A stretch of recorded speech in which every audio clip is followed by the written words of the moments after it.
Okay.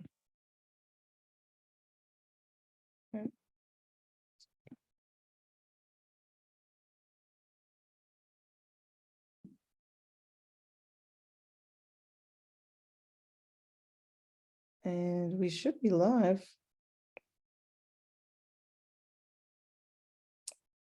Okay. Hello, everyone. We welcome to Voices Against, her Voices from the Pacific Against Militarism. My name is Joyle Huanani Inamoto, and I am hosting. I'm the moderator for this from Honolulu, Hawaii. I am the executive director of Hawaii Peace and Justice, which is a longtime demilitarization organization in Hawaii. We are committed to a deoccupied Hawaii. And I will be introducing our panelists today, who will be speaking to you about some of the major issues that are impacting the Pacific right now. And after their short presentations, we'll enter into just a dialogue for about half an hour. So with that being said, I'd like to first introduce our first speaker, which is Dr. Melinda Mann. She is from Darumbal country she's Aboriginal South Sea Islander in Australia, and I will let her take it away. Thanks, Joy. Can you hear me? Yes. Okay. Yep. Cool. Good morning, Dabu. My name is Melinda Mann. I'm an Aboriginal woman from Australia. I'm from the Darumbal Nation and a South Sea Islander woman with roots back to Ambrym and Gower Islands in Vanuatu and Lifu in New Caledonia. So for those of you who may not be familiar with South Sea Islanders, it's the name of the specific group of people in Australia who have descended from the Melanesians who were slaves, kidnapped, taken, exploited from the South Pacific by Australia. And we were predominantly taken from Vanuatu, the Solomons, and New Ireland. And the whole purpose of the Pacific slave trade was to work clearing land and clearing land and building sugar and cotton plantations in Queensland, Australia, because that type of work at that time was deemed not suitable for white men to do in tropical humid environments. So they brought in a Pacific labour force to do that work until the farms were operational and settlers needed jobs. So in 1901, deportation of islanders commenced under federal government laws. My father's an Aboriginal man, part of the Darumbal Nation, and I'll be talking a little bit about that. I live on my homelands, and I was raised by my father's family. I live on the east coast of Australia, which is and directly west of Vanuatu, if you can imagine where both places sit on the map. I want to use my time today to talk really briefly about a couple of Australian Defence Force initiatives, namely Talisman Sabre and AUKUS.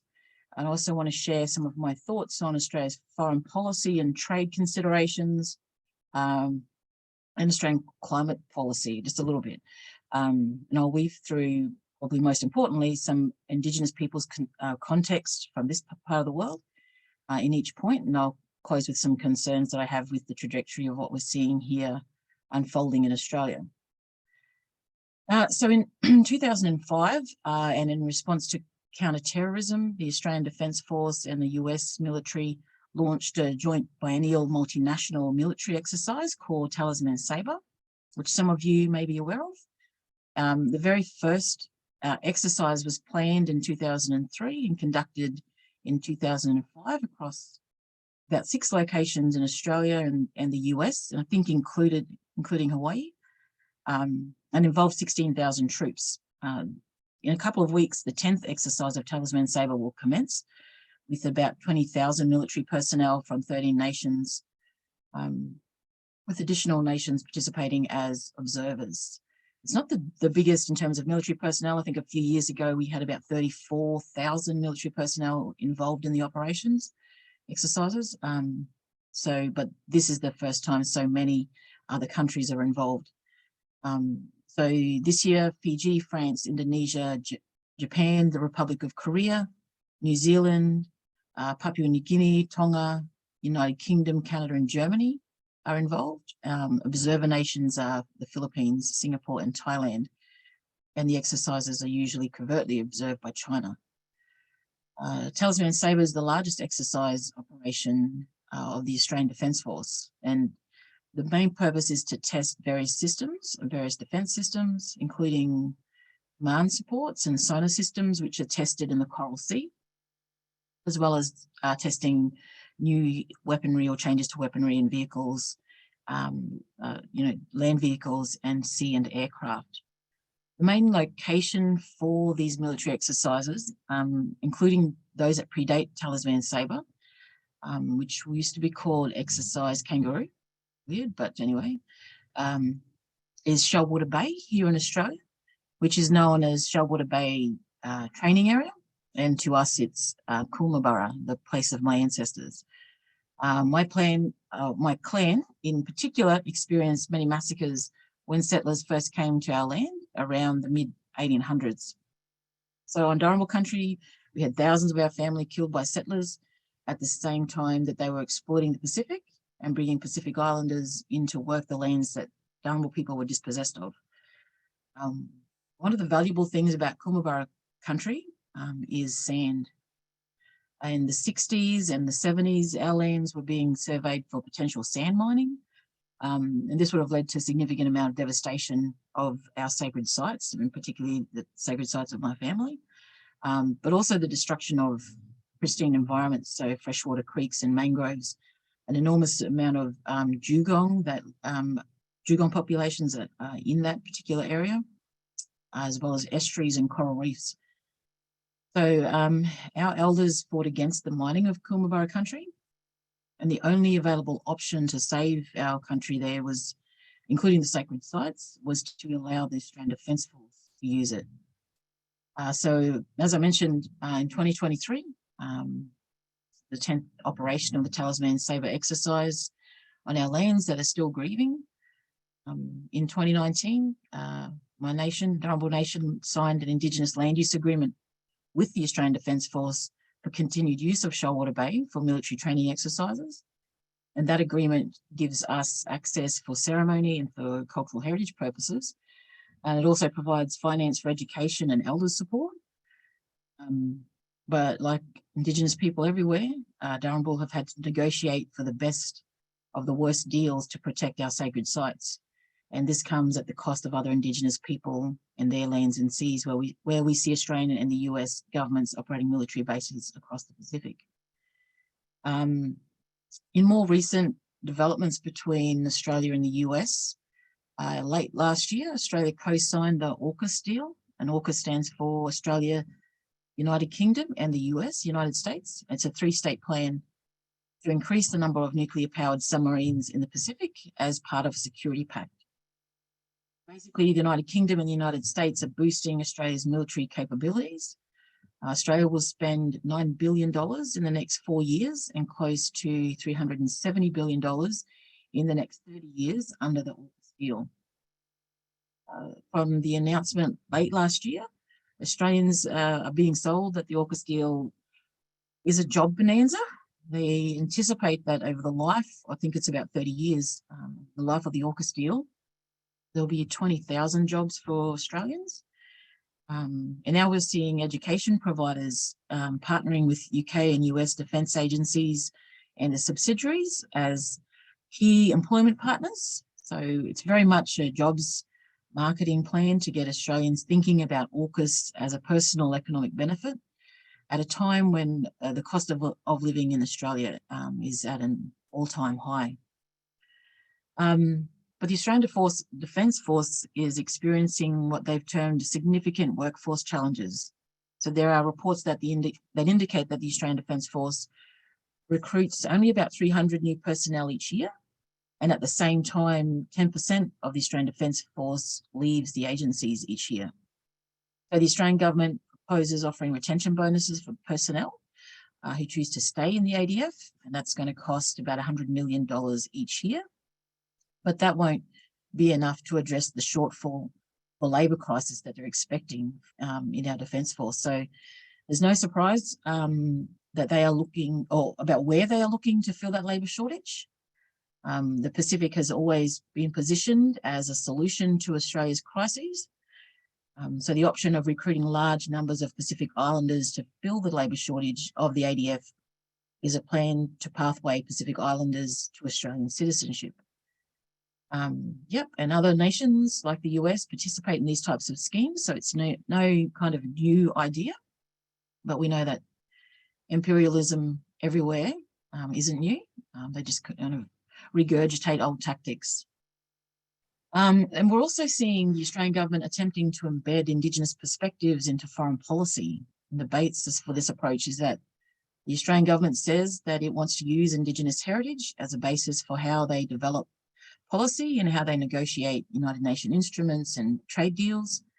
The Australian Institute of International Affairs states that some of the approaches to foreign policy, and I quote, might be more deliberately informed by learning about Aboriginal and Torres Strait Islander reasoning and interpretation of behaviour, values and intent of others, drawn from the knowledge of elders, especially from those in regional and remote areas, where in this case, real value might be absorbed, end quote. So the truth is that Australia, by its own admission, wants more angles to their statecraft, and indigenising themselves to the Pacific region under the guise of listening to Aboriginal people is just one way that they're beginning to leverage us against other Indigenous people. In October this year, Australia will have a national referendum to recognise Indigenous people in their constitution and to establish an Indigenous voice to the Australian Parliament. It's an advisory body with no power given to it by law and no cultural authority given to it by Indigenous people. It will advise only on matters that primarily impact Indigenous people or have a significant impact on Indigenous people. For example, and we have been told by the Prime Minister that it will not advise on climate policy because in their minds, climate change impacts everyone, not just Indigenous people.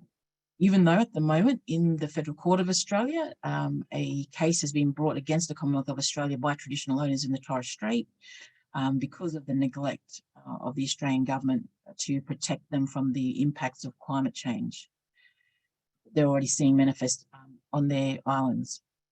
So we're already seeing how they can manipulate our voices into one single voice to say the things that we want to say, or the things that they want us to say about the issues that they want us or will allow us to speak on. So whilst climate policy and foreign policy and trade and defence all set in different or separate portfolios within the Australian government, the narrative that Australia tells itself and the rest of the world about who it is, where it is, and its relationship with and in the Pacific is the same. They claim to be part of the Pacific family, especially the South Pacific. They claim to be a provider and the protector of the region. The trajectory for Australia is heading in the same direction always, that it's always had from the time settlers first arrived, dispossession and exploitation of this continent and the Pacific. There is a hunger to invest in war that is insatiable and to the economic detriment of a nation that is experiencing its worst cost of living on record and a homelessness crisis. I think that the call is clear that as Indigenous people, we need to push back against the manipulation of the imperial governments who continue to exploit our lands, our oceans, our labour, and our voices to position their own power and politics as superior. If Australia needs to learn anything from Indigenous people, here it's to learn its own history and honour the sovereignty of Indigenous people and actually negotiate with us the conditions of their occupation of our lands and waters, as well as our laws for engaging with other Indigenous peoples that uphold their sovereignties and their rights. Thanks, Joy. Thank you, Melinda. That was amazing. Thank you so much. That gave us a great beginning and grounding to particularly for a couple of our next speakers who are going to be traveling to Australia. I would like to now introduce my dear friend, Monica Flores, or Nake, who is calling in from Guahan after this unbelievably devastating typhoon Mawar. And so it is a true, I'm very grateful for Nick being here, given all of the conditions that her people are living with right now. So Nick can take it away. Sainamasi, Chelu, thank you so much for that introduction, Joy, and to Dr. Mann and to Hawaii Peace and Justice for coordinating this webinar. My name is Nate Flores. It's an honor to stand in solidarity with everybody here today. I'm humbled to join this panel. As Joy mentioned, I am going to be actually joining another panelist, Shinako Oyakawa, who's on this panel from, and we will be in Australia during the exercises coming up. So we'll be there next month. I'm humbled to join all of you to cancel these war games and the war games in the Pacific, and for peace and genuine security in all of our homelands. Again, my name is Nick Flores, and I'm speaking to you from Guahan or Guam in the Marianas homeland, or Lagos Zangani, the homeland of the Chamorro people. I'm a core member of Protehi Latex and Save Vertidian, a direct action group and community organization dedicated to the protection of natural resources, culturally significant sites and sacred areas in Guahan, specifically those located in sites identified for U.S. military live fire training. We oppose the establishment of any military firing range and stand in solidarity with groups in the Northern Marianas and the larger Pacific region for the prevention of further environmental degradation and destruction on sacred lands, and we support the return of ancestral lands to Native peoples. Guam has been the stomping grounds for many military exercises, and in connection with the exercises coming up in Australia, we're already seeing some military warcraft transiting through here. We've seen some Raptors in our skies the last couple of days, and it's exercises like this and RIMPAC, which are causing the climate crisis. So I'm calling in from Guahan with this very deep level of frustration and rage as well, to kind of watch the hyper-militarization of our island happen every single day in real time, to see the destruction of our native limestone forests, the desecration of our ancestral burials, and then to be, literally at ground zero for the climate crisis. It's been already anticipated that we'll see at least a few other big storms this year, also because of the weather patterns. However, these storms are made a much greater threat to us because of the climate crisis. And so here we are in Guahan dealing, these things are have just culminated into this big event. And I'm sorry, my Wi-Fi is a little bit spotty. I hope I'm coming in okay, Joy. Yes, you're great. You're great. Okay. Our island actually lost a lot of data and internet. We're still kind of going through that recovery. So it's with a great level of frustration and grief.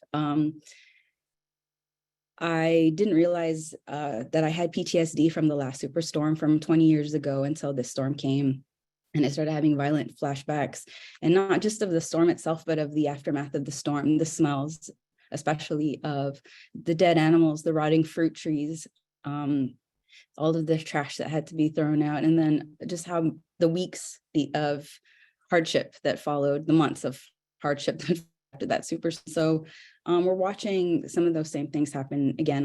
Some of those same experiences are happening again here at home. And I'd like to take this moment to recognize some of the key grassroots groups on the ground who are taking the lead in the typhoon recovery at home. Micronesian Climate Change Alliance is one.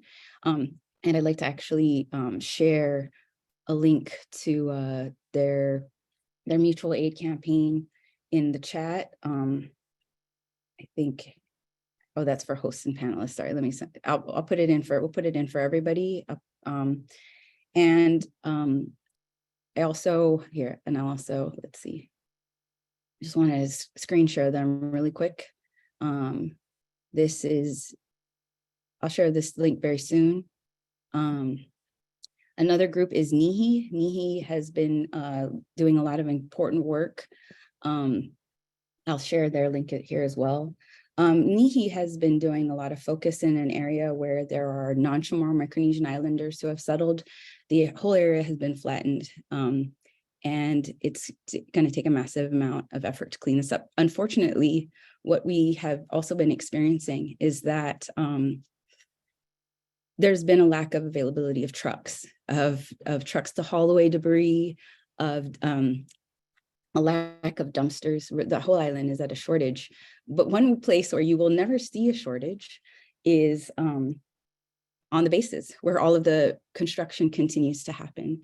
And we were just, I was just up at the base yesterday, up at the construction site for the new Marine base, Camp Blas, which a lot of us don't want to call it that because it's appropriating a Chamorro hero to force a close connection to this site of violence.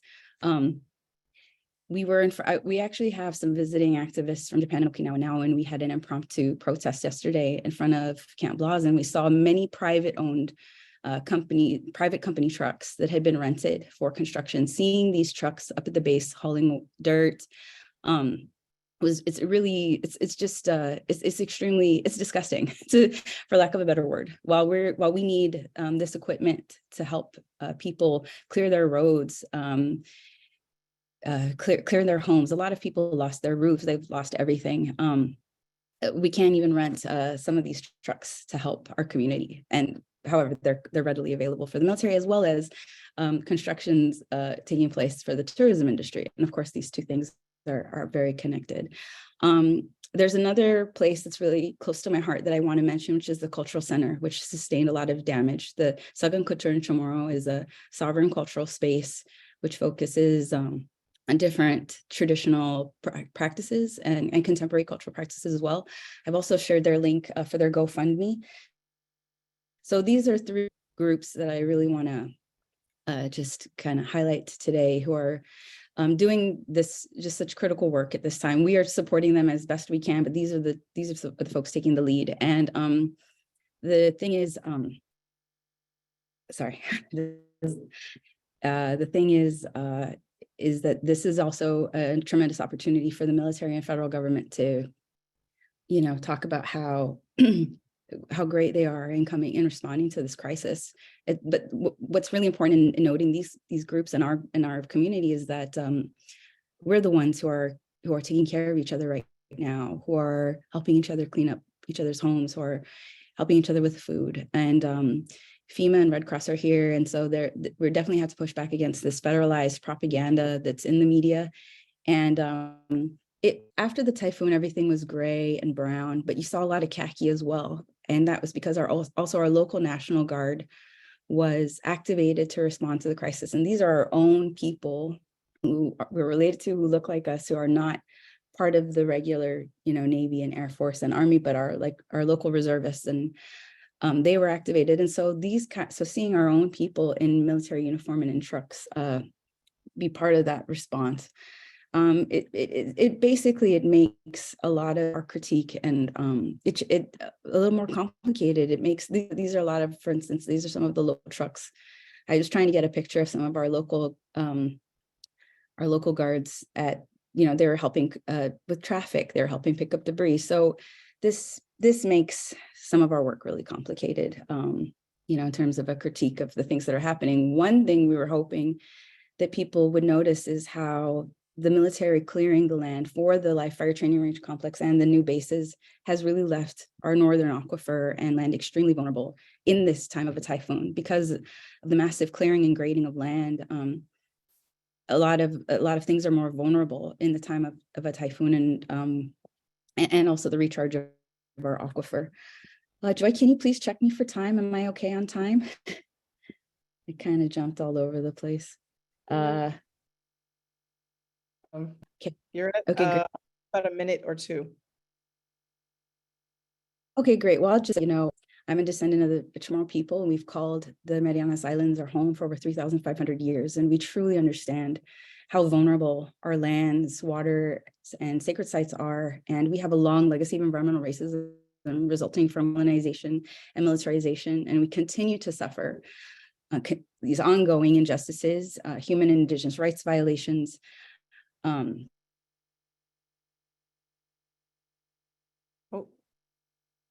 A little bit frozen. To call for the end of these horrible war games that make our land. Okay. Am I back? Yeah, you No? froze right at the end. Okay. So just say that last sentence one more time and then we can move to the next. Sure. Sorry about that. Yes, it's my it's the internet here, which is not steady. But you know, we stand in solidarity. We're coming up to also July represents a very challenging time in Guahan where we're looking at the recapture, the violent recapture, or what we call the reoccupation of Guahan during World War II. And this is a time we commemorate a lot of the horrible tragedies our people experienced, whether it was forced march, forced labor, torture and mutilation, murder, rape in various sites of Guam. And so this is a heavy time. We're carrying a lot of grief from the typhoon. We're carrying a lot of grief with just the state of the world, and but we gather a lot of strength and hope in spaces such as this, and in ways we connect and our struggles are connected. And so grateful for the solidarity. Thank you, Joy, for hosting, and thank you to all the panelists for being here today. It's an honor to be here with all of you. Yeah, it does get complicated when we see our own people having to clean up the mess that is, yeah, there's just so many levels that are hitting there for me. And I did think about that immediately when, with all of this so-called security, 90% of the heavy lifting of taking care of the island really did fall on its people, as always. So what's secure? What's security? These questions really hit me very hard when that happened. So thank you. And speaking of internet challenges, I'm going to be sharing Judy Ann Miranda, who's coming up next. I'm going to remove this spotlight on you, Nick, so you can chill out for a second. And I know she's here, but she's having a little bit of issues with internet. So I'm going to share the video that she pre-recorded. So let me just get a second to share that screen, and hopefully it'll run smoothly.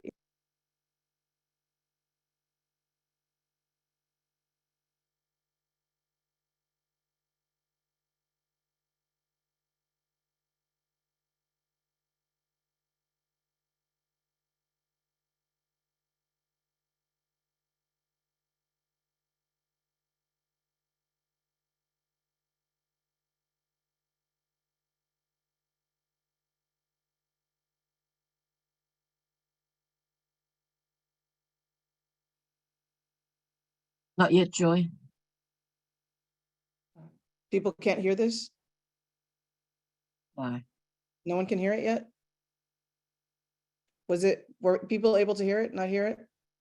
I can't hear. Okay. Hold on. This is something that always happens.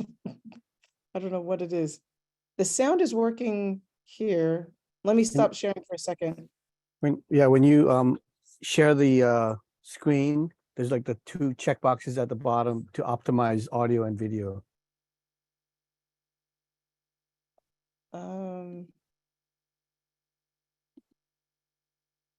It doesn't give me, it's not giving me the optimized video part. Share computer audio. When you open the share screen, don't you see the two small check boxes at the lower left? One says share sound, one says optimized for video clip. No, it doesn't say that. Oh, It's saying Wait. one panelist at a time. That's what it's saying. So I'm not quite sure what's happening.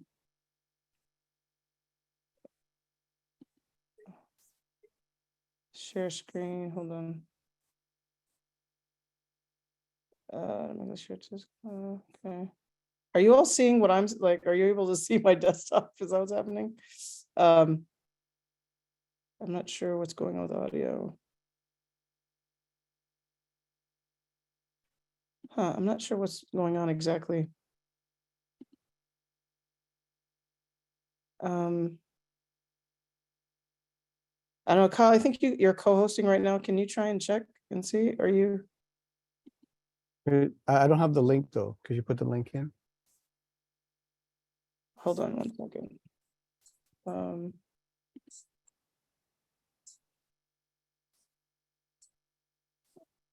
Let me see. Let me try this one more time.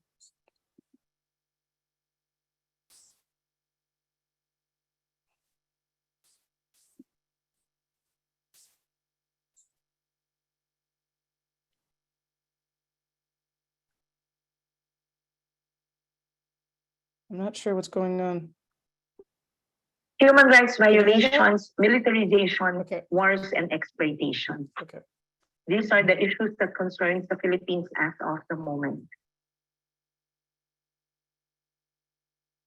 In the Philippine context, there has been rampant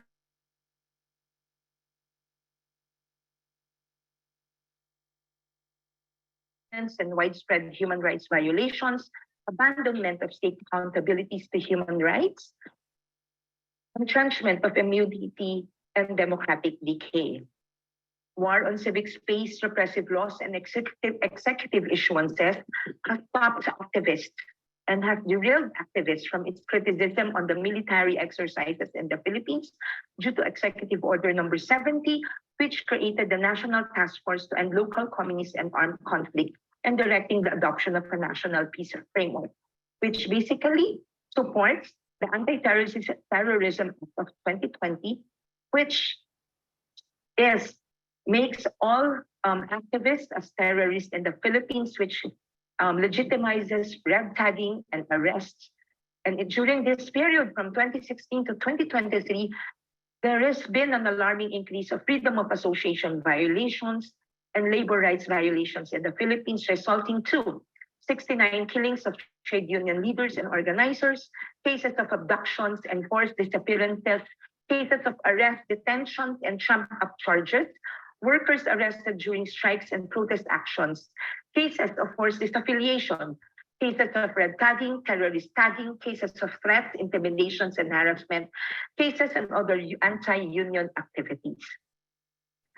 And during this, Duterte policy, from Duterte to the Marcos and Biden talks, when former Philippine President Rodrigo Duterte unleashed a deadly national war on drugs that killed thousands of people living in poor communities, his foreign policy was a reversal of his hawkish positioning against foreign incursions in the Philippine territory.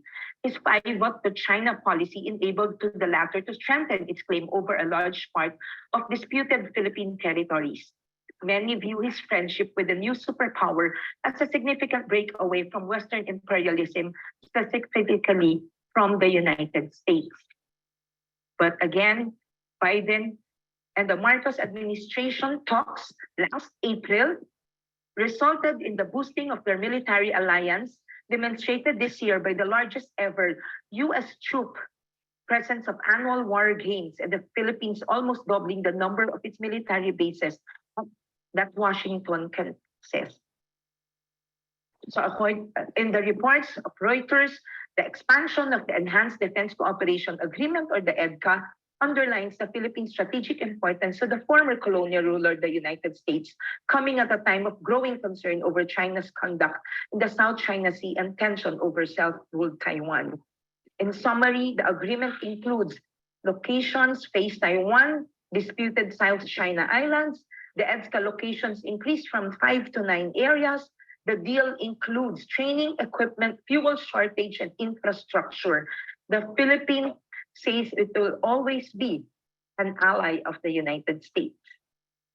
12,000 troops joined the largest Philippine-US Balikatan last March and April. In April 4, from April 11 to April 28, more than 17,600 members of the Armed Forces of the Philippines and the U.S. military will participate in the Balikatan 2023, an annual bilateral exercise between two allies and largest iteration of Balikatan to date. As you can see in the EDCA sites in the Philippines, it has increased from 9 in this map, which would result and many more human rights violations by the military, violence against women, displaced communities, and terrorist acts among the Filipino people. And the rivalries for control of the new fronts, the Philippines is caught in the middle in the fight for the West Philippine Sea in the South China Sea.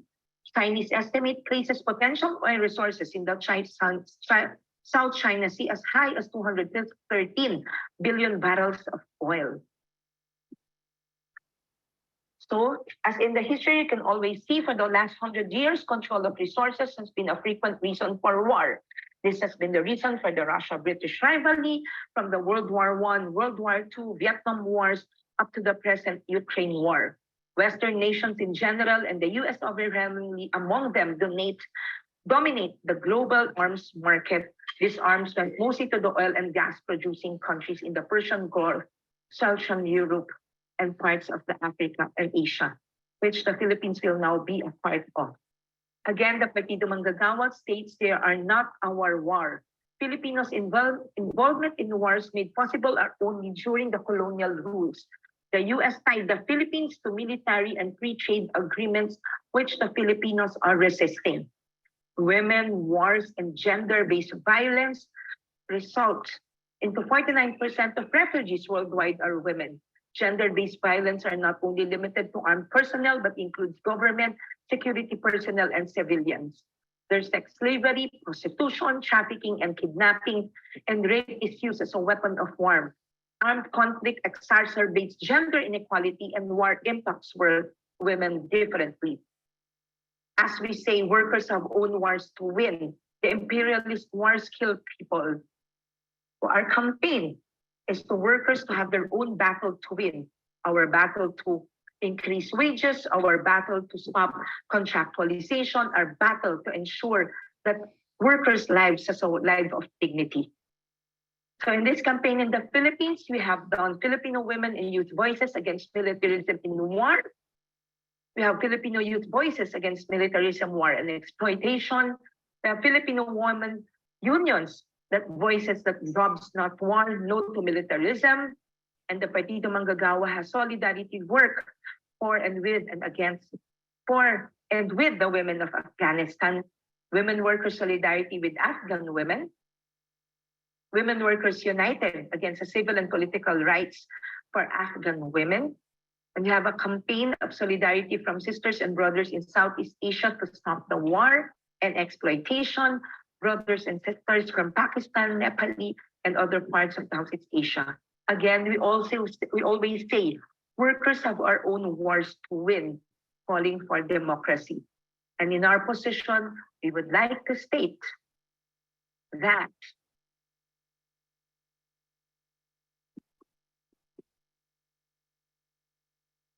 only powerful nations with hegemonic interests and ambitions to advance would want to go to war or incite nations and their people to make war with each other.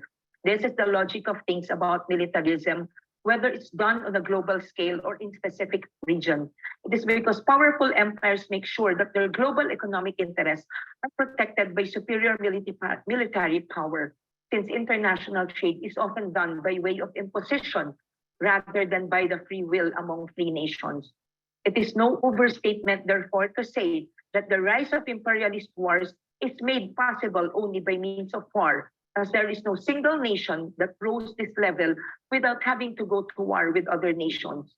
The rise, in short, meant the defeat of other nations and their peoples from Africa to South America and further to Asia from the early stages of colonialism until the present era of globalization.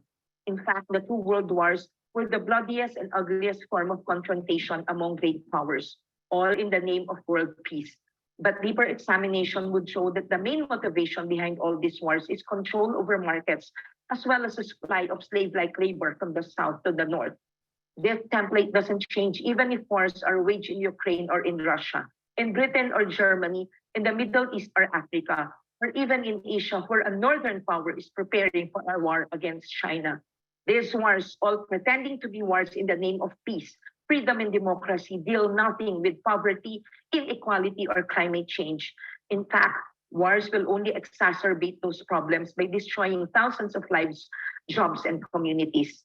It is often said that when elephants fight, it is the grass that suffers. That remains to be true, but no one should mistake people's lives for grass and imperial powers for playful elephants, as actual wars are never fought in the front lines by emperors, presidents, or prime ministers, but by ordinary workers. The thousands of men and women clothed in soldiers' uniform. War and militarism are therefore not in the interest of workers and will never, under the era of imperialism and unilateralism. The only war that matters for the working class is its own war, the war against exploitation and domination of one class over another, and on a bigger scale, the domination of imperialist powers against weaker nations. To us, eternal peace can only be achieved when people are no longer afraid of war because the reasons for it no longer exist amongst equals. So again, our call from the Partido Manggagawa: stop militarization, no to war and exploitation, unity among and solidarity among nations against war. Mabuhay!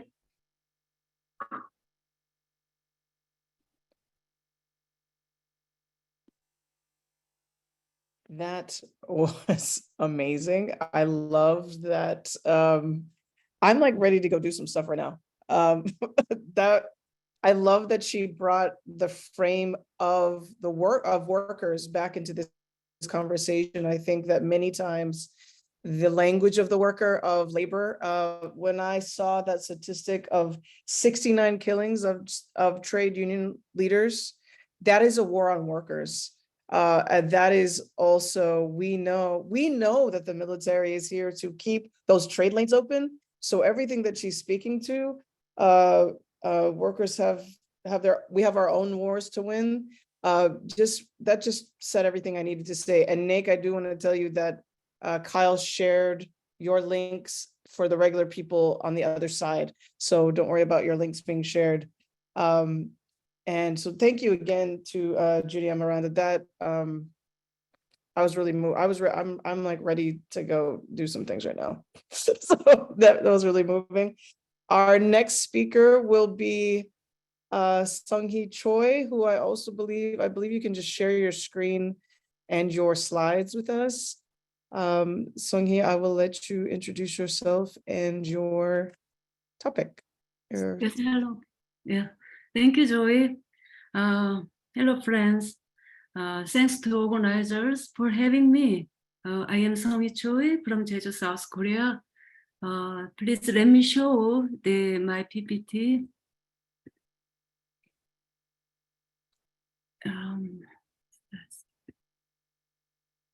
Okay. Can you see? Okay. Okay. So this time I would like to share how the division of Korea, how the Korea's current state of still war, technically at war, affects the peace of the globe and the region. I am from Jeju, South Korea. I have been living in Jeju for more than 10 years to join the struggle against the Jeju Navy base. But today, I talk not only about Jeju, but whole Korea. Okay, so let me start with what's happening this year in South Korea. On July 27th, it hits the 70th year of Korea War Armistice, as well as ROK United States alliance. And according to the Armistice Agreement 70 years ago, the both parties were supposed to withdraw from all the areas of the war field within 10 days, but it did not happen. Instead, we have the ROK-US Mutual Defense Treaty, which entered force in 1954. And by the treaty, the United States can use any South Korean military bases and facilities anytime she wants. And in South Korea, there are about the 700 the US military bases. About the 80 military bases, and then you see the two hubs in the mainland of the South Korean peninsula. What I'm telling is that this the situation of the South Korea is that because it's still technically at war, it justifies the existence of the UN command, which is illegal basically. And then its membership includes around the 15 nations, and of which around 11 nations are NATO membership countries. And its real command is located in Japan. There are 7 bases of UN command in Japan overall. So next, in the next slide, I want to emphasize that for the United States, the NATO and the ROK, US, Japan trilateral alliance is the 2 keys to dominate the globe. That's why it is important to pay attention to the Washington Declaration, which happened on April 26th. According to Washington Declaration, those 2 summits, they agreed that the U.S. strategic asset, such as the nuclear submarine, would regularly visit the South Korea port in the future. And after that, we have nuclear propelled the cruise nuclear submarines, but yet the U.S. the nuclear strategic submarines Ohio class. If it comes, it would be after 40 years. What that means, the U.S. nuclear submarine, the United States say it is targeting the North Korea, but it is as you know, the North Korea is just an excuse. It is against China, and it is to dominate the Northeast Asia and also Southeast Asia as well. And I wanted to add that last December, the United States Space Force created United States Space Force Korea, which is under the direct order of the Pacific Command. So it would accelerate the alliance, trilateral alliance in the future. And then I want to talk about the relationship between NATO and South Korea. The South Korea is not a European country, but it is currently a NATO membership country since 2007, something like that. And it is the only and the first Asian country to join NATO Cyber Defense Center last year. So if you see the the flags in your in the right side, I wonder whether you can see the South Korea. It could be covered right now, but anyway, and the South Korean President Yoon Suk-yeol, he was the first the South Korean president to join the NATO summit last year, and he joins the NATO summit this year as well, and the Biden has said that maybe it's the first time that the major Pacific powers engage the NATO dealing with the aggression in Europe, which means the Ukraine.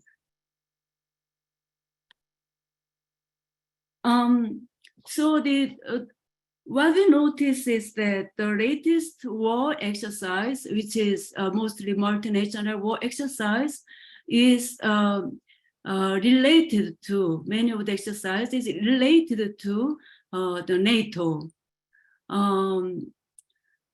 For example, there was the NATO war called Air Defender in June, and it is joined by 25 European nations, something like that. And then there was a US military general who said that the air drill is not only protect Europe, but also protect Japan and South Korea, which means the NATO is now openly talking about its involvement in the Asia Pacific countries. I already talked about the UN Command. So the NATO membership countries has been already, involving the South Korea, the workings in the various points. One of the latest is called Proliferation Security Initiative, high-level meeting joined by 17 nations and war drill in Jeju Navy base and then off Jeju. And the drill was joined by 4 countries: Japan, sorry, the spelling is wrong, Australia, New Zealand, and South Korea. It was between May 30 to June 2nd. And just days ago, a destroyer left Jeju Navy base to join the 4 nations multinational war drill called Pacific Vanguard, which is from July 1st to 12th off Guam. And the same destroyer will also join the multinational war exercise called Talisman Sabre, which is from July 22 to August 4. And then South Korea sends a giant amphibious assault ship and then its vehicles, and then along with 740 soldiers.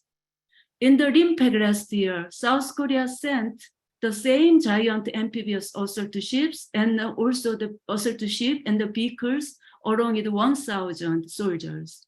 So it's similar to the size of the Rimpak.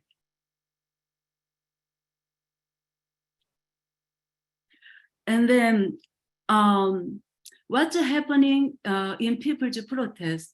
Recently, the Wall Street Journal published an article that now the SAD system was completed in South Korea, despite people's, the 7 years struggle. But what is unknown is that the people's ongoing struggle, daily ongoing struggle, and the mainstream media do not report that there have been already 7 people who died because of the cancer, suspectedly because of the radar from the SAD system. So as people had concerned about the effects on people's health, the local people are already witnessing how it is destroying people's health and as well as environment. So in this slide, I want to show people's protest against the war drills. These 2 photos are from the Gangjang village story. Wrong spelling, sorry again. So if you check the savejejunow.org, you can see these 2 sites. And I just picked up 2 protest photos by the student and the civic groups. In the right photo, you can see that the civic groups, directly, the facing the military vehicles. In the last slide, I want to share the people's daily protest in front of the Jeju Navy base. It is a video, and then the various people shout slogans, most of them in Korean, but the meaning is that stop the war exercises, and then join the treaty, the prohibition of the nuclear weapons, something like that. So I'll just play the video.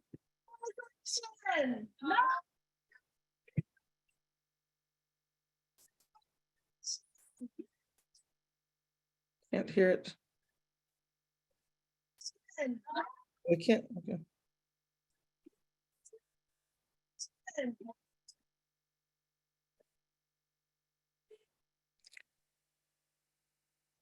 I can't hear the sound, Sung-hee. Sorry. I can't hear the video sound for some reason. I do not know why, because it plays with the sound in my screen. Okay, yeah, so it's mostly Korean, but I'll just play and then I'll just interpret some slogans later if you're okay.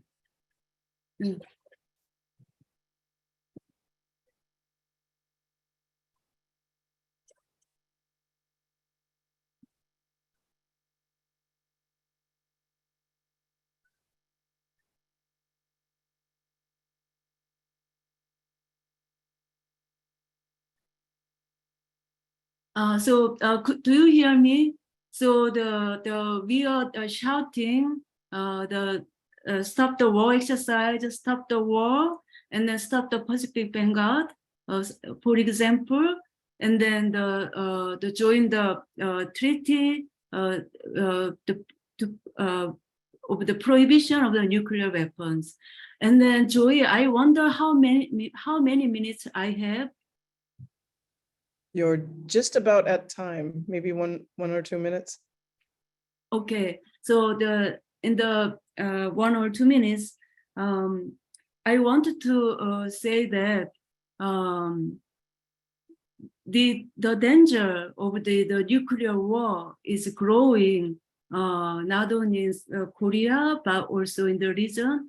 Not only except for China, the United States, NATO, and North Korea all have declared about the preemptive nuclear strike against the other parties, and so it is really a dangerous time for all of us.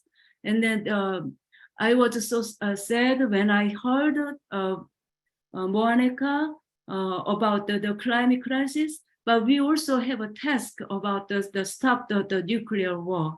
So we have many huge tasks. Thank you, everybody. Thank you. Thank you. Can you, thank you so much. Can you stop sharing your screen? Yes. Okay. Your whole desktop. Thank you so much. The issues of Jeju have been long and ongoing, and thank you for also holding up the ways in which AUKUS and Talisman Saber and these different military exercises for us, when there's no RIMPAC, it seems that Talisman is happening on the alternate year. So there's this ongoing forever militarized games that are occurring at our expense. So thank you, Sung-hee, for that reminder of what's happening in Jeju. I'd like to give it now to Shinako Oyakawa in Okinawa. Mahalo. Hi, Dai. Wane Oyakawa Shinako Natoibin. We are going to, I'm going to talk about the Okinawan issue. So I share screen first.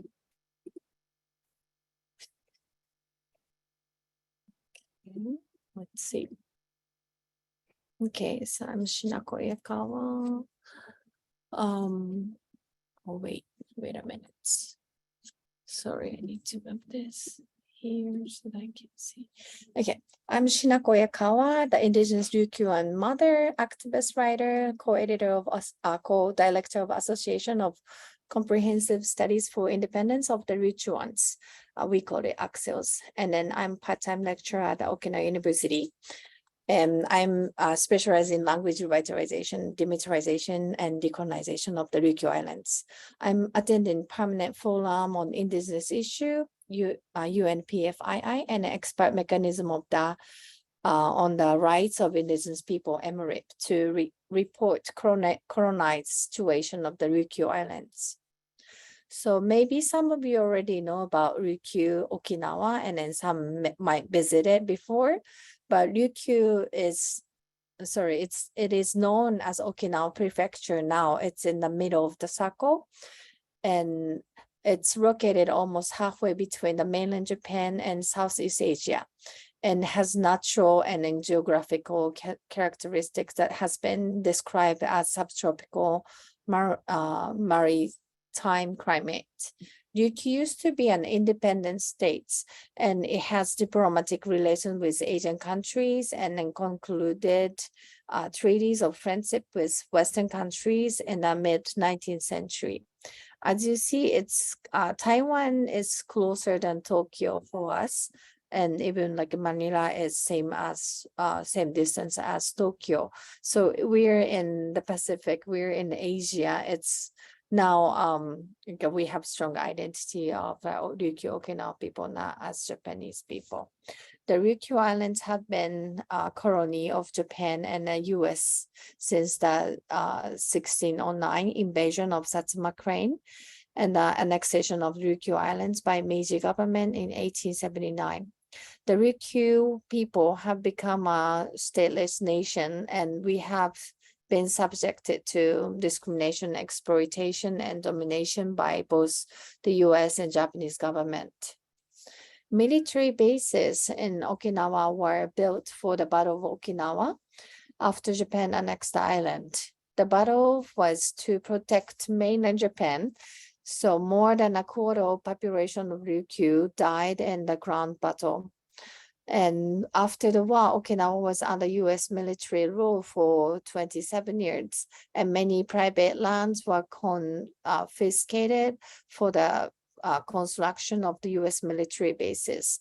The US military bases occupy, for example, 20% of Okinawa Islands and 83% of Kadena town. It's really, next to our like ordinary living. The presence of bases threaten our lives. Noise pollution threaten the running environment for children, and rapes and murders by the US soldier have been occurring. Military training caused wildfire, like sometimes military aircraft, dropping something. And then now I'm at the Okinawa International University, but several years ago, the helicopter crashed on the campus. So this kind of accidents is happening like everyday basis. And we also have environmental pollutions that is really serious, and we have more issues. Recently, we found out 450,000 people drinking water was affected by the contamination with PFAS. In 1995, a young elementary school girl was assaulted by US soldiers, and which made us Okinawan people raise more and more voice against the bases and for the reduction of the military bases. And as a result, the government say the Futema base will be closed. And Futema base is next, just there, like 3 minutes from this window. And this base is considered the most dangerous base in the world. And then the government say it's closed, so we were so happy. But later, it turns out that the base was to be relocated within Okinawa to Henoko, the particular place called Henoko, but it's only like a 30 minutes drive away from Futema. So, but the Japanese government explained which, Okinawa's base burden would be reduced by that, some of the base would be relocated to Guam too. Okay, so Futema base should be closed down, and you're safe now. You're less burdened, but actually there will be the new base on Henoko, and then they will send the base to Guam. But in the reality, it's just a disordered solution that's involved building new base with Japanese tax to replace the old one, and then there is no guarantee that Futema base will be closed and then returned to the people. and then forcing the base from Okinawa into other indigenous land in Guam. That is not a solution, as everybody knows. The Japanese government has been building self-defense force bases. So we are not just facing with the US military issue, but we are now facing the Japanese military issue. It's the self-defense force bases. The Japanese government are building, keep going, building the self-defense force bases on the islands of the Ryukyus, one after another. So far, one in Amami, Miyako, Ishigaki, and Yonaguni. As the Chinese threat has become increasingly loud in recent years.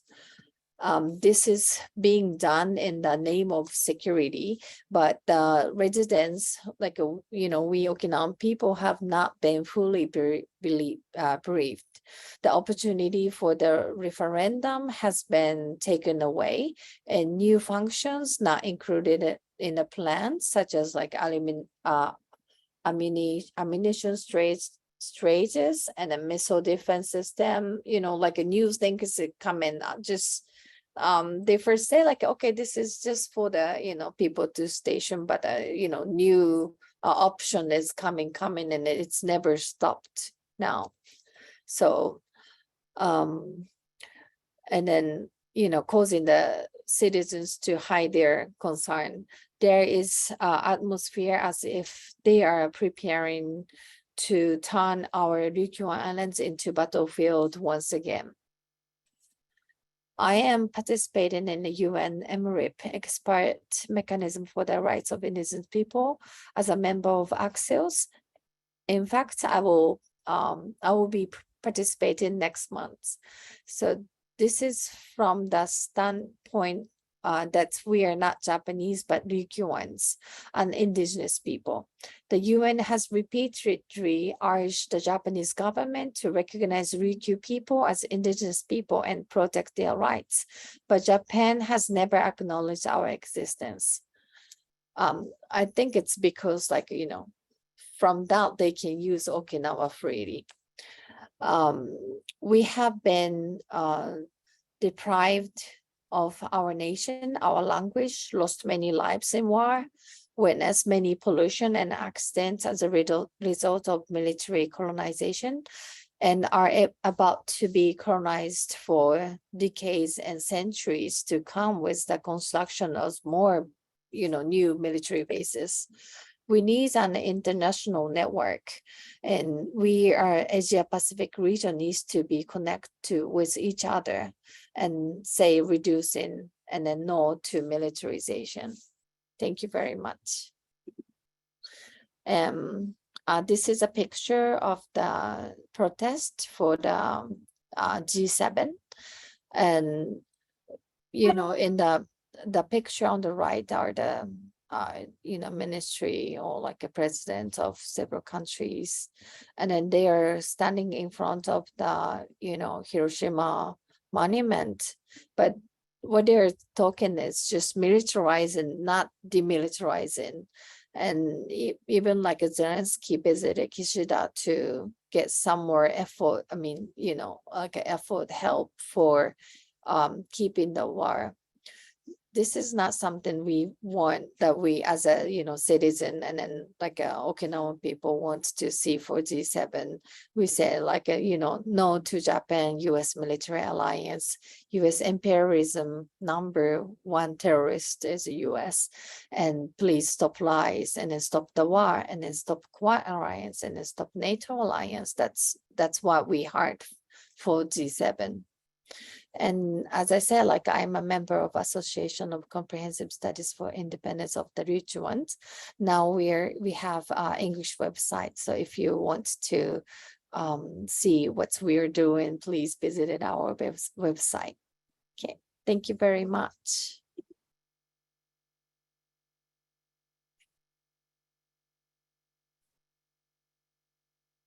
Thank you so much. Watching, especially, I have so much love and thoughts on Okinawa and the fight that that Okinawans have in this double occupation that they have been fighting for so long. But when you mentioned the G7, I just wanted to briefly mention that I know a group of youth that were sent to the G7 from various organizations, and they were specifically asked or told to not raise any of the concerns around Japan leaking nuclear waste into the Pacific, but only to uphold Japan's position on peace. And they were enraged. So they were told to sit at the table, but then they were promptly told to be silenced. So I think looking at these mechanisms that they say are about democracy and peace really are just a front for continuing more of the same and justifying buildup. So one of the things that we really want to make sure is that when you're in these spaces, that we find ways to disrupt them. So the last speaker, before we go into question and answers, is Hanaloa Helela from Hawaii. And he will, let me take your spotlight off so that you don't feel like you're at the center of attention. And Hanaloa, I will let you introduce yourself. Mahalo. Mahalo. Aloha kaku, aloha among us all. My name is Hanaloa Helela. I am Kanaka Maoli. I am of native blood of Hawaii. My life is an example of militarism, and I am a product of the intersection of Euro-American imperialism and the Kingdom of Hawaii. But before I go into that, I'd like to just give a brief introduction of myself. I was born into a military family. My father was born and raised on Molokai. He's mostly Hawaiian. He does have some European blood. He was born of that time where he was scolded for speaking his language, so he wasn't raised with his language.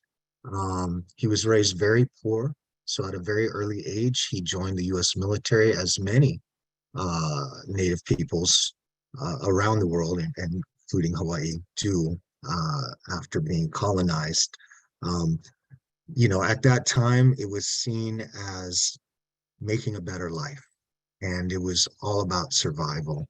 And he spent he actually trained basic training for the U.S. Army here on Oahu. I'm from Oahu and live on Oahu, and they trained at Schofield Barracks. And Schofield Barracks is a major army base on the island of Oahu, named after Schofield, who was a famous figure from the late 1800s, who actually was the one who scouted out for the U.S. Pearl Harbor, amongst other strategic places that the U.S. would eventually take over. So I think it's quite ironic that he went to basic training there and then was immediately sent from basic training to Korea as an enlisted person. And he spent a year fighting other Native people of color in Korea before he came back to U.S. occupied territory and eventually became an officer. And he eventually returned to battle, and this time in Vietnam for 2 tours. And I was born during one of those. My mother, who was also born and raised in Hawaii, her parents were second generation Portuguese. And she was also in the Army and met my father in California, and they eventually got married in California and came back to Hawaii. While she was pregnant with me and raising my brother, who was 7 at the time, and my sister, who was 5, she had to drive herself to the hospital because my father was off in another war, another American initiated war. And she had to drive herself and the kids to the hospital to have me. So I was born in the midst of it. I was born outside of Fort Benning, Georgia, major military installations. My father was going to advanced military training there as well. So I was raised in the military. It was like water to a fish, it was I knew nothing else. And I spent about 10 years in Europe. And when when my family finally moved back to Hawaii, I went to a year to college and just wasn't taking it seriously. And I ended up joining the military myself, and I joined the Air Force. So it's been a big part of my life. I didn't question the military until actually I was stationed in Greece. I was a young airman, and I was starting to meet a lot of folks who had different opinions, specifically Northern Europeans, Swedes, Norwegians, English, Irish, and Greeks. And I came to learn that a lot of folks outside of the U.S. had a very different view of America. And this is kind of what I'd like to focus on, is being raised within America, especially within the military system itself, as first a military dependent, and then as a military service member myself. The culture of the military is such that most people don't even question the idea of the U.S. military and its presence throughout the world. I never questioned it until meeting these people who, thank God, were very patient and tolerant of me as I was very arrogant and constantly bragging about America's strength and our power throughout the world. And they eventually were able to get into my head that, things aren't always what they appear. And I got to experience resistance from Greece, within Greece, against the U.S. military in the form of attacks on officers, attacks on my crew bus that used to take us. I used to work at a remote site, was attacked several times. Thank goodness I was never in the bus at the time I was attacked. There were several bombings during the time. I was in Greece from 1985 to 1988, and there were several bombings of various crew buses. They usually would hit crew buses, so we had to take a different route every day. And that also helped me to realize, maybe there's something going on here. So when I came back home, I got out of the military, and I ended up working with the government, with the federal government and the state government, in the capacity as a communications technician. But my mind was starting to turn a little bit, and I was starting to question military presence, but I was still considered myself a patriot, a U.S. patriot. Then I believe it was in 1991, Desert Shield began. And if you're not familiar with Desert Shield, that was the buildup to the first Iraq War, which was, the president at the time was first Bush Senior, George Herbert Walker Bush. And Desert Shield, during that time, even though I was starting to have some questions about military presence around the world, I got caught up in the rhetoric, as many people do. And I actually was arguing with my father, who was retired at this time, and we would argue about whether Iraq was a justified war to commence. And I was convinced it was. And it was basically because of the programming, the constant rhetoric that I was hearing from all directions. And I think he was learning at that time. He was starting to share things about Korea and Vietnam, a lot of regrets that he had. And then after there was a defense secretary, McNamara, I believe, from the Vietnam era, had later published a book that detailed a lot of the injustices, the fact that Vietnam was, the US staged Vietnam under false pretenses. And my father was really starting to question his role in the world, in the wars of both Korea and Vietnam. But I was still pretty firm on, I was going to go back into the military. So I tried to get back in. I set up jobs with with the reserves and the guard. I was still an inactive reserve, as they call it. When you go in the military, you owe as much time when you enlist, you owe as much time after in inactive reserve status, they call it, to be on standby to be recalled. Once the Iraq War, the first Iraq War commenced, they didn't recall the inactive reservists. So I engaged in trying to get a job over there. Oops. I got 2 jobs set up, which guaranteed me deployment to Iraq because I had friends already shipping out. And then in the time when I was deciding whether I was going to go to the the National Guard or the US Reserves, I started to learn some of the other side of the equation. And finally, I came to the point where I realized I don't think this is a just cause. And I eventually, just to, sorry, to make a long story short, I ended up becoming a conscientious objector at that time. And it was through this activism and through the peace movement that I was later introduced to the Hawaiian movement. I had no knowledge of the overthrow, no knowledge of the illegal US overthrow in 1893 of the Hawaiian Kingdom. And I only learned that through different activists that I met while protesting against the Iraq War. And then it became really clear that that I needed to follow this up, that US militarization of our planet, it's affecting every aspect of our lives. My whole life was a product of that. And so I threw myself wholeheartedly into the Hawaiian movement. So for many years, I've been involved in activism and demilitarization efforts.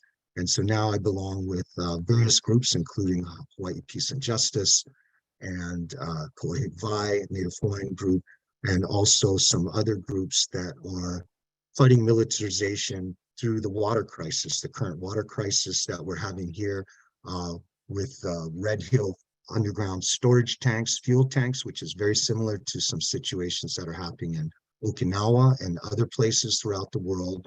And it's become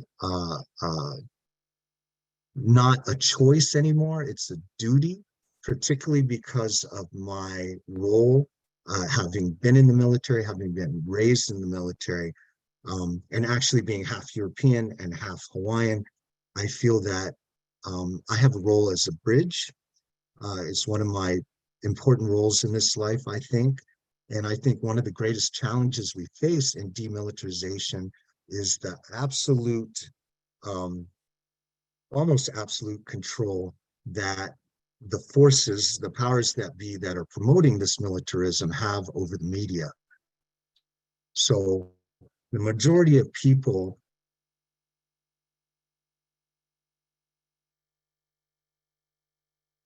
Frozen. I'm not sure if that's my computer or his. Mine is also frozen. maintain their stronghold. And so I am doing, I realize I'm over time, I think, sorry. So it's, as I said, it's not a choice, it's a duty.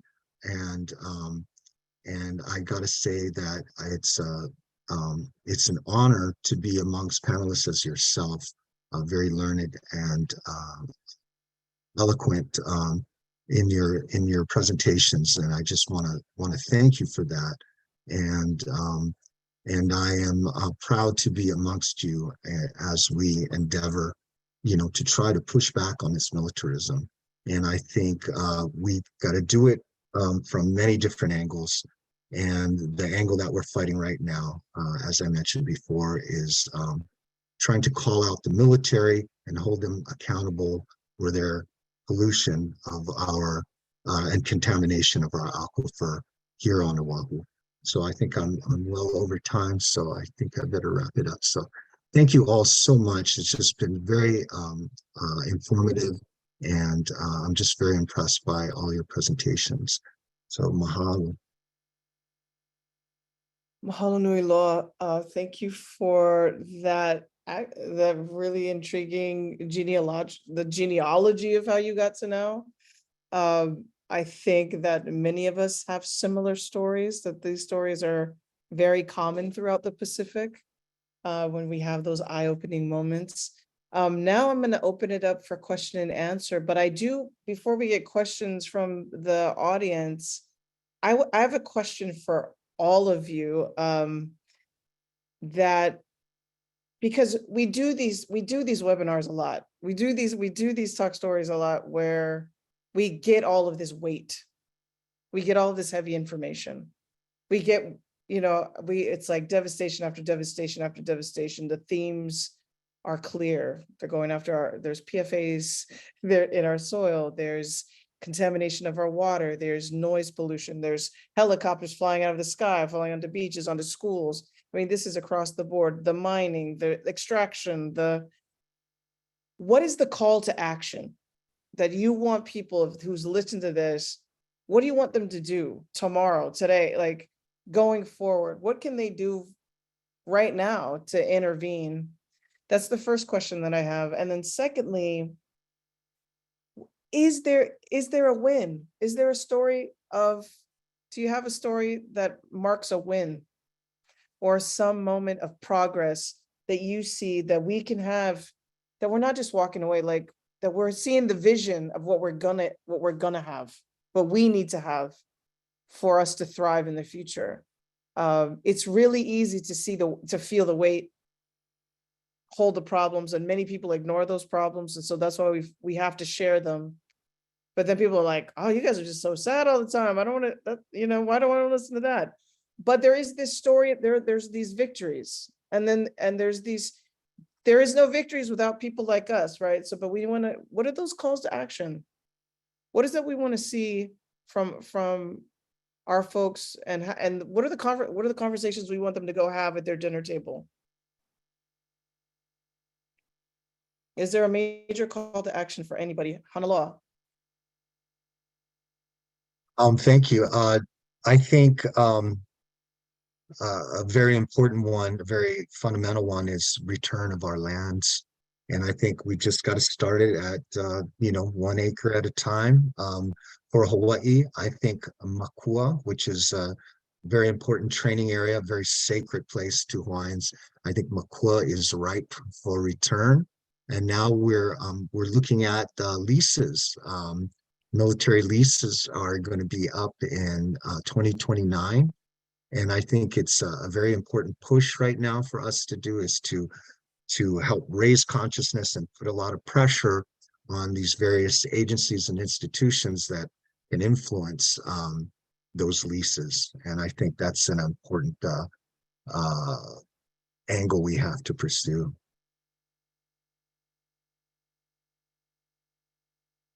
Songi. Yes. Well, I think that the connecting is the first acting, as we do right now. Without connecting one another, we cannot do any action. So this kind of the sharing and talking is the first step to act, and we should appreciate this time very much, because as I hear the situation from Guam, Okinawa, and Hawaii and Philippines, I see how the things are becoming worse. And then especially the Guam case, we are already witnessing how the man-made climate crisis is covering one of our friends' home. So that's already a sign that we should accelerate our solidarity more. And then today I also realize that this kind of the sharing helps to raise the people's awareness about the things. Yeah, so we are monitoring almost daily, because without that we cannot act. And then in case of the Jeju struggle, we are doing daily protest from Monday to Saturday, every day. The daily program starts at 7 a.m. With the vows in front of the base, peace vows in front of the base, and then 11 a.m. Catholic stream mass, and then noon the human chain. So the rest video was actually from the human chain. And then so it welcomes many people. It comes, it does not, give up anybody. It welcomes all the people. And then we are also, by sharing, we know that what kind of exercise, war exercise is being held in our oceans, such as the Australia, such as Guam, such as, the South Korea. We are all connected. Yeah. So I just cut my words here. We already started our action. Thank you. Yeah. Anyone else? Oh, Shinako. Yeah, as Suki mentioned about the awareness, it's really great to educate our people, learn from our people, because it's not in the school, like a public education system. We have never have chance to learn about own history and our struggle, or like how we have protesting. But it's really great chance for us to get together to learn ourselves. And in 2017, we have a prefectural referendum in Okinawa. We discussed about whether you support for the a landfill for making a Henoko base or not. And then more than 70% say no to the new building up of the Henoko base. So that is, we using the democratic power to show, and then we study, and then we talk with each other, and then we show the result to the government. Unfortunately, it's, the government just ignore, and then they even say okay, that's maybe democracy of Okinawa, but we have our own democracy in Japan. So it's really ridiculous, but still, we're challenging, and we don't stop, or we cannot be like a defeatism. We have to step by step, we have to work for, because this is our responsibility to succeed this land, and ourselves from the ancestor, and then we have to bring it to the next generation. So it's really important to learn each other and then step forward, I think. Yeah. Nick or Melinda, do you have anything you'd like to share? My internet's a little unstable, so I hope I don't freeze on anybody. But I love this question because, Joy, I agree with you. I think a lot of times we're talking to each other, the activists on the ground, the people carrying a lot of grief in our hearts, a lot of doing a lot of work on the ground. And I look at the panelists, and I'm even looking at some of the participants right now, and there are other actors in the audience too that are some friends. So my main message, I guess, for if there's a call, what do we do next steps? We don't, I think we share a lot of information, and we stand in solidarity, but then with such heavy information, sorry, my internet's unstable. It's such heavy information, and what are the next steps, right? So it's important for people to figure out what they can do wherever they're at. Some of us might not have capacity right now to call in action, but there is so much power in the conversations and the counter narratives. And whether it's, being in conversation and telling people, saying that Guam is not an extension of the United States, Guam is not, or whether it's even conversation now is also still a colony, and I'm sorry, am I freezing? Yeah, a little bit. Freezing, huh? Okay. Well, I mean, there's still an issue of white supremacy and racial superiority, and that's also at the root of all of these problems that so we also need non-native allies to have these conversations also.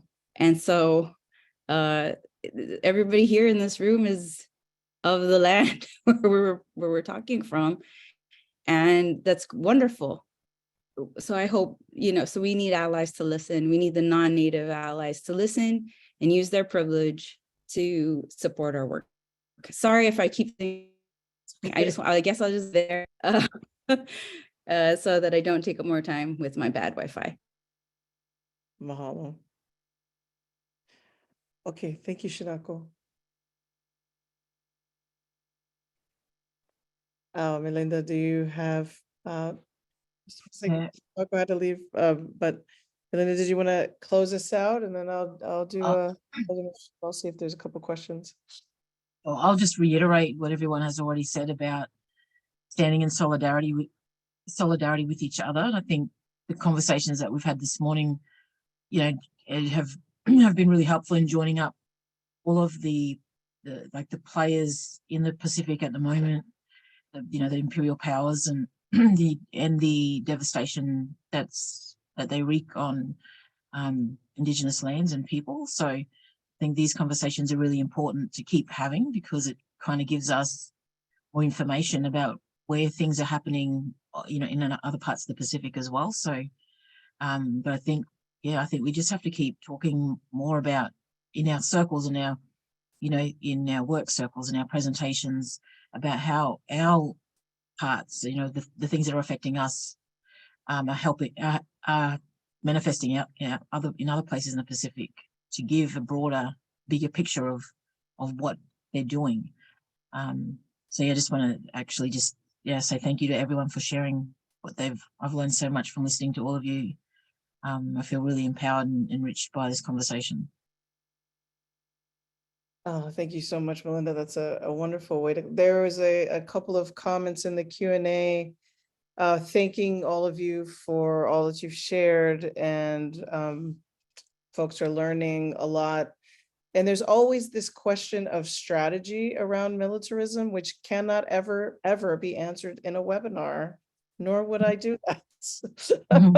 Because my strategy conversations are happening offline. But there are different, one of the things that I really want us to put out, like Nick said, we are talking to each other. There's so many times where we're doing these conversations, there's 20, 30 people in the room and we know them. And so many of us are many folks are professors, you're in these different spaces. What are we doing to basically bring in the new movement around this issue? We're a little bit tired, right? How are we building the movement behind us? How are we making it irresistible for those behind us? There have been some amazing openings. The military has given us some great openings to be like, are you serious right now? You got to go. The Navy handed us Red Hill on a plate. The whole island should be in a riot right now. Do you understand? What is it? Right? What is it about the military that somehow makes it a difficult thing to ask? Right? Aaron, I don't see your question. Did you put a question? Aaron, do you want to just ask your question or put your question? Can you put your question in the Q&A so that I can see it? Joyce, sorry, I was just thinking about that yesterday as we were standing in front of Camp Blas and, thinking about how in Okinawa, you can have hundreds of people on any given day in front of Camp Schwab, blocking all the construction trucks, right? From going in and out. But it's hard. We can't seem to get hundreds of people from blocking those construction trucks to the Marine base here.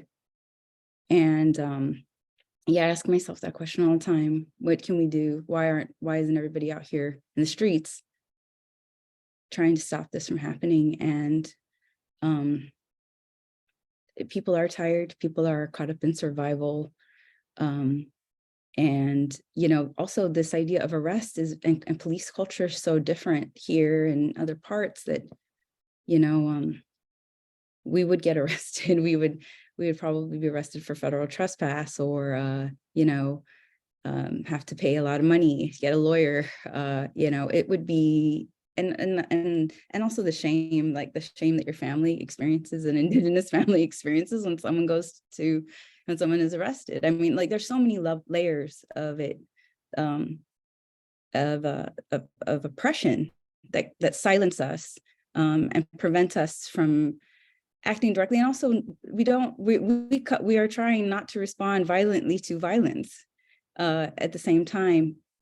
So anyhow, it's a lot of these things. I know this is just a very organic response to what you're just talking about, because I was just asking myself this question in front of the Marine base yesterday. You know, there are two places that are so obvious where the contractors go in and out that we could stand there. Why aren't we standing there? Why aren't we, you know, why haven't we been? And when do we escalate? When is it finally time, you know, to say, okay, let's do it. Let's just get arrested. Let's just, you know, put our bodies on the line here. And so we do have to weigh these questions, which are not easy questions to ask, right? Because especially when we're also we're constantly saying, how do we keep each other safe? How do we keep each other safe and not cause more harm? You know, what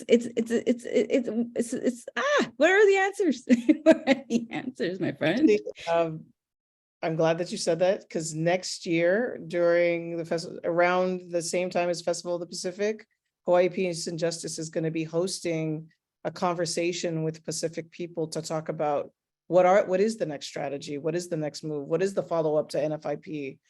How do we really show up for each other? And that's going to be, I'm still working out the details of that, but folks will be invited to that. I am going to let Aaron, are you still there? I'm gonna let you, I think there's a way that I can let you speak. Did you have a quick question? Oh, yeah, let him go. Do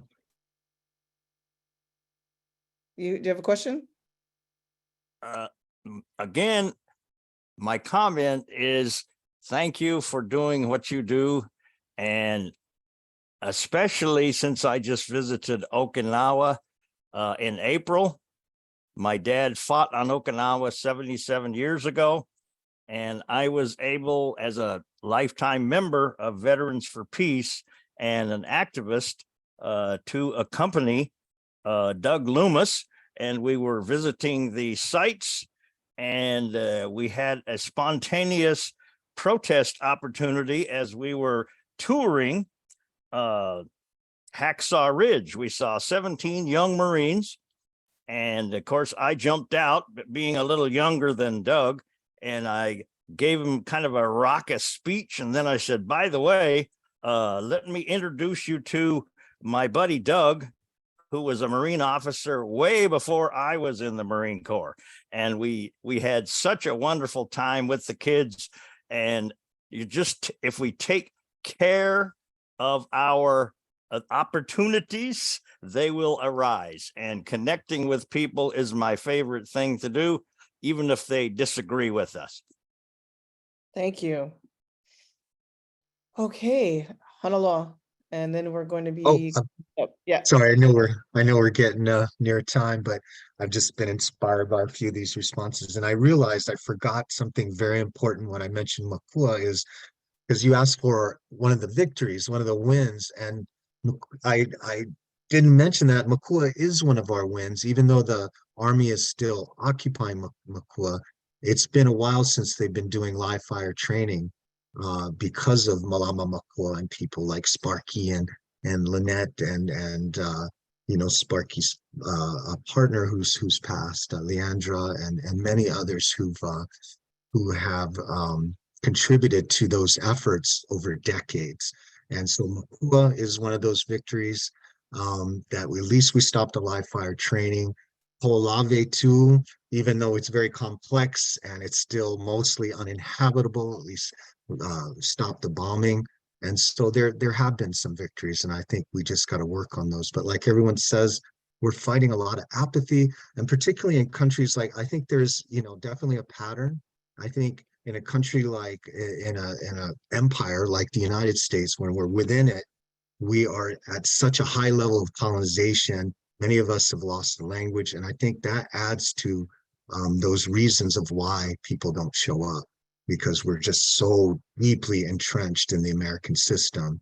And it's a great challenge to overcome that. And I agree with Aaron. Thank you so much. It's about connecting with people, even if we don't agree with them. And I feel like that's one of my big roles, being Hapa, European and Hawaiian, and also being like Hapa military too, having been in the military, but having been, a conscious objector, I feel like I have a role that, and I know this may sound a little cheesy, but we have to love people. I think if we can maintain love in our heart, we call it kapu aloha in Hawaii. It's a term that's come about mainly through the Mauna Kea movement, the state Mauna Kea movement, but some firm, kind but firm, and I think people they respond to that.